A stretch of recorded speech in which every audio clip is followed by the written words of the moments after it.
Ya, jadi keterlibatan kasus Formula E dalam pusaran pemberhentian dari Brigjen Endar nih bukan kami yang mengait-kaitkan atau media yang ikut Ya, tadi kan campur, Pak Endar tapi kan sudah memang langsung dari menyatakan. Pak Endar begitu, Prof. Karim. Anda melihat ada keterkaitan ini tidak, syarat kepentingan politik 2024?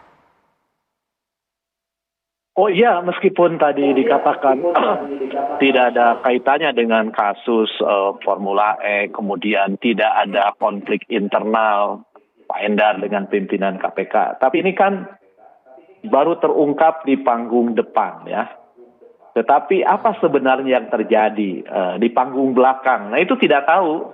Dan itulah sebabnya ketika seorang pegawai negeri yang dipekerjakan di KPK kemudian akan dikembalikan, itu boleh.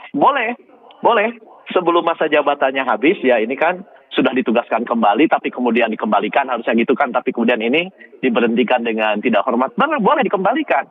Tetapi harus melalui hasil evaluasi, kemudian pertimbangan, dan persetujuan dari pimpinan instansi asal gitu ya. Jadi sebenarnya menurut saya kalaupun dikembalikan lagi ini tidak jadi masalah. Kalau ada pembicaraan antara pimpinan komisi dalam hal ini KPK dengan pimpinan instansi dalam hal ini Kapolri gitu. Tapi itu tidak boleh dilakukan secara mendadak, kan pembicaraannya harus 6 bulan gitu. Jadi menurut saya pengembalian ini memang menimbulkan persoalan. Jadi publik akan menduga-duga dan mengaitkan dengan apa yang dilakukan oleh atau kasus apa yang ditangani oleh Pak Endar gitu ya. Karena penyelidikan ini kan sesuatu yang sangat menentukan karir politik seseorang, nasib bahkan kehidupan seseorang. Ini ibarat rem tanda bahaya gitu ya. Kalau sudah dinaikkan kasusnya menjadi penyidikan, tamatlah politisi, siapapun politisi itu. Oleh karena itu maka KPK bukan hanya Pak Endar dan kawan-kawan, tapi KPK secara keseluruhan harus bekerja di atas trust, di atas kepercayaan publik yang tak ternoda sedikit pun. Nah, oleh karena itu maka kepastian, transparansi itu menjadi modal. Karena ini akan membiaskan tentang semakin jelas, semakin transparan, maka kepercayaan publik akan tumbuh. Dan ketika ada ruang gelap, bahkan hanya abu-abu sedikit pun, maka ini dugaan, ketidakpercayaan itu akan muncul. Ini sebenarnya alarm tanda bahaya kepada KPK, sebab bagaimanapun, meskipun mereka kadang-kadang harus bekerja di tengah gelap gulita, demi menjaga rahasia dan jalannya penyelidikan, tetapi kan tetap saja hak publik untuk tahu itu harus dipenuhi. Oleh karena itu maka menurut saya mekanisme internal evaluasi pertimbangan dan persetujuan ini harus ditempuh secara internal dan tetap harus dijelaskan kepada publik mengapa kasus ini terjadi. Sebab kalau tidak dijelaskan itu akan mencoreng kepercayaan publik dan sekaligus akan menggerogoti KPK dari dalam.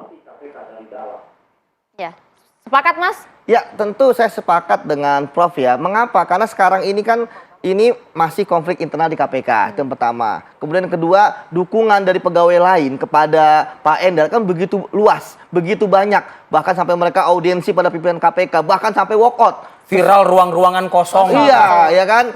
Walkout itu saya pikir kekecewaan sangat besar dari pegawai kepada pimpinan KPK. Pernah terjadi itu? Belum pernah. Saya dulu yang sangat kritis pada pimpinan KPK, bahkan sampai menggugat di PT UN, ya, itu nggak pernah sampai walkout gitu kan. Nah, ini berarti kan kekecewaan sangat besar. Kemudian yang ketiga, ini kan sudah ada di Dewas. Dan kita lihat bahwa Dewas akan menindaklanjuti ini. Dan Pak Kapolri pun juga menyerahkan kepada Dewas untuk mencari ya bagaimana solusi dari permasalahan ini. Dan dari pengalaman saya, maka Dewas yang akan dilakukan adalah pertama, pasti akan memeriksa pimpinan KPK. Ya, mengapa sampai mereka menimbulkan kegaduhan seperti ini? Klarifikasi. Iya, padahal ya ada namanya nilai etik yang namanya sinergi, harmonis dengan institusi lain. Benar kata Prof, kok nggak ada komunikasi? Loh, secara teknis ada kok orang di SDM KPK dan SDM Polri yang kontak-kontakan, mungkin WA-WA-an gitu kan. Karena kan Pak Endar kan hanya satu di antara ratusan orang. Dan Pak Endar ini kan hanya satu dari 2003 sudah banyak personil polisi yang datang yang dikirim ke KPK gitu kan. Jadi ini bukan hal baru. Kenapa baru sekarang terjadi konflik seperti Mas ini Yudi, gitu kan? kalau gitu ya kan, kalau misalnya administrasi Mas Yudi mengatakan nggak ada masalah ya kan. Terus juga komunikasi, ya jangan diajarin komunikasi, orang antar lintas institusi tadi aja juga udah nggak ada masalah, baik-baik saja. Oke, kalau gitu pertanyaannya spill dikit dong Mas, ya kan? Ya. Artinya dari komunikasi Mas Yudi dengan dalam itu benar nggak sih ada unsur satu pemaksaan sebuah kasus, kepentingan seseorang dan lain sebagainya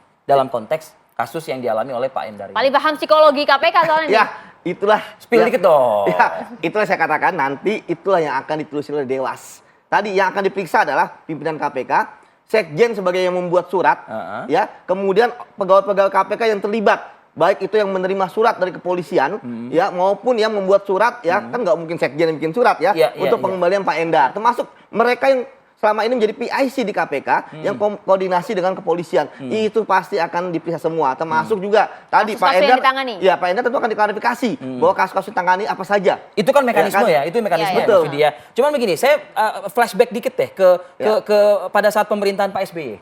Nah itu kan sering juga penetapan, kita apresiasi sama KPK waktu itu banyak sekali, bahkan di pusaran ring utamanya utama presiden kementerian, pun juga kan seperti itu. Ada istilah pada saat itu yang mencuat dan populer di tengah masyarakat, kolektif kolegial. Ya. Jadi muncul katanya bocor sprindik yang hanya ditandatangani oleh beberapa orang saja. Menurut saya kalau melihat mengaca ke kasus itu, biasalah perbedaan dalam sebuah institusi gitu loh Mas Yudi.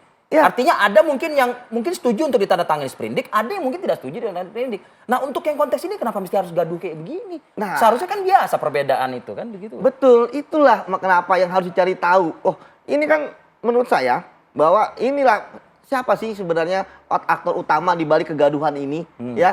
Beda pendapat diekspos biasa. Biasa.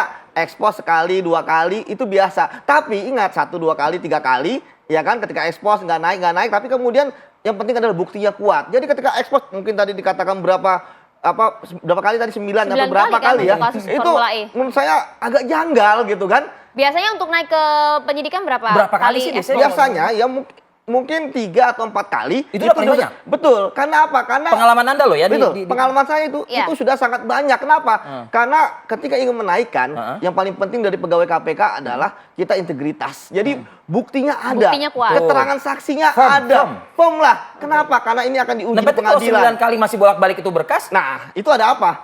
Karena saya belum pernah mengalami sampai 9 kali ini. Nih orang di dalam gedung KPK belum mau ngomong loh ya, karena 9 kali ya kan. Prof Karim kalau cobain di luar gedung kali ya mungkin ya. Usai jeda pada waktu berikut ya, kita akan kembali lagi. Tetaplah bersama kami.